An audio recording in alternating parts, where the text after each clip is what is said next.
What you should know is that those records were there not because they were the records that we might have chosen, although I think that some of them were, particularly the Supremes in the Motown section. The Mafia controlled jukeboxes. It was all Mafia. They put in into the jukebox. So this idea that we had our soundtrack there, we did have our soundtrack. Diana Ross and Motown and Dancing in the Streets, Martha and Vandellas, all that was true. So Judy Garland had nothing to do with it. I want you all to remember that the next time nothing. The people that went to the Stonewall were not the 22,000 people that were in mourning that day for Judy. I happen to have been a Judy Garland fan. I said it. And I still am a Judy Garland fan. And I had actually been in her concert at Carnegie Hall, which is a great concert record which has been reissued. It's called Judy Live at Carnegie Hall, and I can say I sang on this Judy Garland record because the entire audience sang with her on 3 songs. So I do fall into that category, but believe me, the people that were at the Stonewall that night were not the Judy Garland fans. They would never have been seen alive or dead at the Stonewall bar.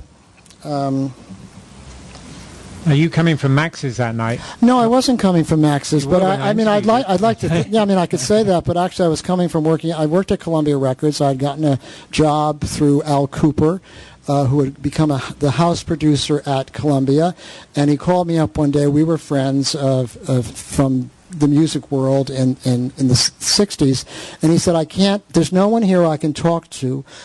I want you to come here and meet Clive Davis." And I said, with a lot of arrogance, I don't want to work for a major, label. I was at the time a member of the White Panther Party, which John Sinclair had started in Detroit. We had a chapter here in New York, and our job was, we were trying to be subversive around rock and roll. And being the only gay person, the only out gay person, let me put it that way, a lot of the rhetoric of that time was pretty misogynist, pretty sexist, and pretty homophobic. How I survived that, I can't tell you. I just, I was out, and there I was with those people, and many of them were my friends. But Cooper set up this meeting with Clive Davis, and I remember going up there thinking, I'm going to tell him I want this, I want that, I want this. And I went into Mr. Davis. And Clive Davis, by the way, I have to credit with teaching me more about the music business and more about how to deal with artists than any other single individual that I've ever worked with, other than maybe Bill Graham. He absolutely respected artists, as did Bill Graham. Anyway, I go into to turn this job down, and no matter what I said I wouldn't do, he said, fine. Fine. And I walked out, and I had a job with an office with a window in the Black Rock. I had a secretary, and I didn't have to report to anyone but Clive Davis. And I was suddenly making a lot of money. It was bizarre, but I thought I will be subversive. And what we did, I don't think we ever talked about this, is for about a year and a half, the underground press syndicate, which was all the alternative papers that had started up in the late 60s, and there were about 35 of them around the country, I got the advertising department to advertise in these newspapers. And then when CBS, which is what it was called at the time, / Columbia, advertised in these newspapers, every other major label did. So for a year and a half, the alternative culture, the revolutionary culture, the hippie culture, whatever you want to call it, and the propaganda machine, and the myth-making machine, which was the alternative press, was financed by the major labels. And Jackie Rudin, who's sitting here in the front row here, was at the time, well, it's a little earlier for you. You weren't around then, I know. But she at one point was working at the Village Voice. She was selling the ads for the Voice to the music industry, so she knows how this connection was made. Until the John Birch Society, at their annual meeting, decided they were going to challenge the head of CBS, which was General Sarnoff, and they went to the stockholders meeting of CBS and said, why are you funding a communist takeover of this country? And in one day, all the advertising was pulled. And I remember going to Clive Davis and saying, how can you do this? And he said, I have no say in this, Jim. way above his head.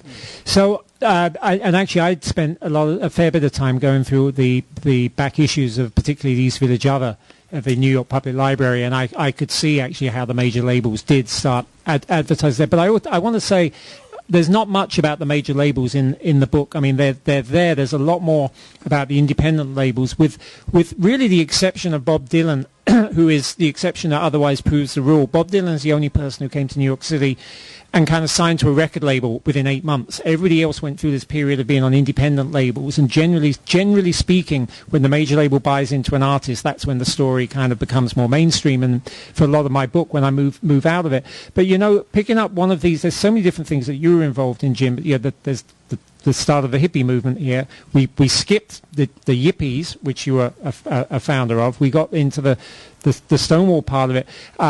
Obviously, reading any section that you were around, I know you well enough to know that you're going to say, okay, it happened this way. There's this view on it. But the one point I opened that chapter. David Mancuso, who then follows on pretty soon after. David Mancuso opened the Loft. And it was right down the street from here. In fact, it was like really, really close to here, just a few blocks down Broadway. He kind of also said, I don't really like to be associated with Stonewall because I was doing what I was doing long before then. Just the fact that I started my parties properly in 1970 doesn't mean it was a reaction to that. However, if we were to stick on this for a little moment, because I make an argument in the book that disco as a movement was born in New York City, and it was born in these loft parties, and it was born out of a predominantly gay culture, and probably a predominantly minority gay culture. I wonder, could I at least throw it that if the Stonewall Rebellion had not happened, would that movement have gathered pace or worked? Did it need the Stonewall Rebellion to at least take some of the pressure off so that these parties could get going? I think they would have existed as they did before, but nobody knew about them, and gay people were invisible. It wasn't only about cross-dressing. You could be arrested. Your name could be published in the newspaper if you were found with the same-sex person kissing, an innocent thing that heterosexuals could get away with without any fear of being arrested and hounded and fired from their job. So I think that the cultural context, I agree with David that those parties existed before, they would have existed after. The remarkable thing about David and Nicky DiCiano and the sort of loft culture that started, and we saw the sort of ultimate expression of it was in the garage, was the fact that what the media, when they ever portrayed who gay and lesbian people were, they portrayed them mostly, almost all the time, as white, middle-class gay men. Occasionally a woman might be pushed in there, but she was also white.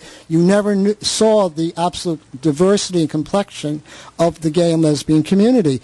And one of the wonderful things, because it was you had a lot of identity politics in the 60s, and if you were a minority gay person, black or brown or red or yellow, you were not allowed into your identity movement as an openly gay or lesbian person. The homophobia was so strong in those movements, too, as it was in the dominant culture. So these parties, or when music, one of the great things about music and about live music and about dance clubs is that all that sort of disappears when the beat and the groove is on the floor. And it's one of the few times, and I still to today, one of the few times when people with very different backgrounds, very different identities, could get together and have a good time together. And it was, to me, a very political act, although not a politically correct act. And so the David's clubs, Ciano's clubs, all the clubs that followed after they became known as disco, also let in heterosexual people, because smart, groovy, cool New York heterosexuals knew that the best parties were always the gay parties. Right. And moving back from the point, the penultimate point you made about, I think you're saying about the music is where it comes together. Right at the start of the book, it's 1927 in Harlem, and the Savoy Ballroom, which is a place that's I don't think has actually got its props. It always goes to the Apollo, and that's fair enough. But the Savoy Ballroom, block-long club in Harlem, a stage on either end of the block, a sprung dance floor that could hold 4,000 people, a place where they would put up, the Chick Webb Orchestra on one end and Benny Goodman on the other end, and have them hammer at each other in alternate sets all night long. By all night long, I mean till 8 in the morning. I mean, this was the Paradise Garage long before the Paradise Garage.